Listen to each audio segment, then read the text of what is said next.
Google, which is owned by Alphabet Incorporated, is worth roughly $1.7 trillion. I consider myself as an entrepreneur, one of the greatest entrepreneurs of our times. Sergey Brin, who is, as you know, the co-founder and president of Alphabet. A number that rivals the GDP of some first world nations. This Goliath recently decided that the First Amendment no longer applies to U.S. citizens. Think of this as a search engine for your fact checks that can help you determine fact from fiction. To add claim review markup, you'll need to provide the following information: the URL of the article, the name of the organization that conducted the fact check. Once you've provided this information, you can click Create to add the markup to the article. Google will then crawl the article and add the markup to its database. While others in Silicon Valley, tied to the World Economic Forum and the United Nations, continue to build a Trojan horse of neo-feudalism. Reducing that hateful content from being seen is one of the best examples how X is committed to encouraging healthy behavior online. Internet censorship has grown since the Obama administration to be an unregulated wild beast. Who needs free speech as long as the economy is going good? Social media, once seen as a mechanism to promote knowledge and understanding and solidarity, has proved to be just as effective promoting hatred and paranoia and propaganda and conspiracy theories.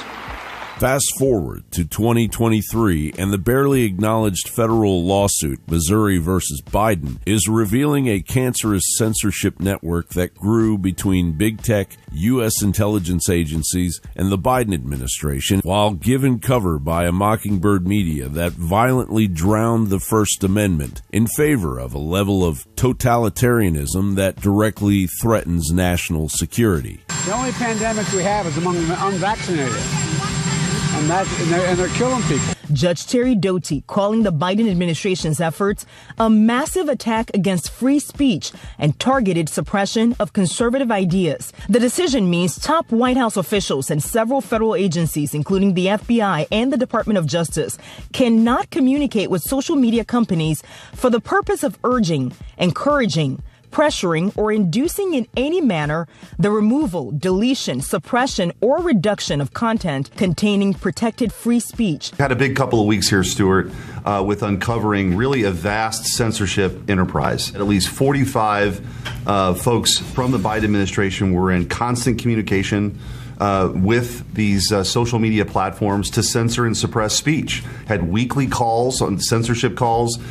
These social media platforms were changing their terms of service to deplatform folks. And then in addition to that, you had literally a high-ranking Facebook official texting the Surgeon General of the United States saying, hey, we did what you asked, what more can we do? As the New York Post reported, so far, 67 officials or agencies, including the FBI, have been accused in the lawsuit of violating the First Amendment by pressuring Facebook, Twitter, and Google to censor users for alleged misinformation or disinformation. The problem is the mis- and disinformation proved to be true. Right? Who makes the decision of what's disinformation, what's truthful, and what's not?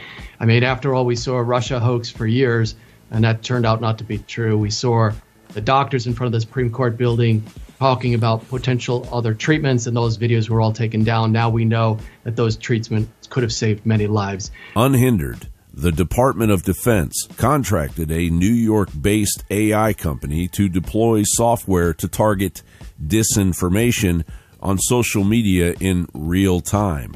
Meanwhile, Google continues to interfere in U.S. elections, pioneer the forced entry of AI's deep mind into our personal lives, and replace the propagandist Mockingbird media with AI journalists, while creating an online media ecosystem that will eliminate disinformation, aka independent journalism.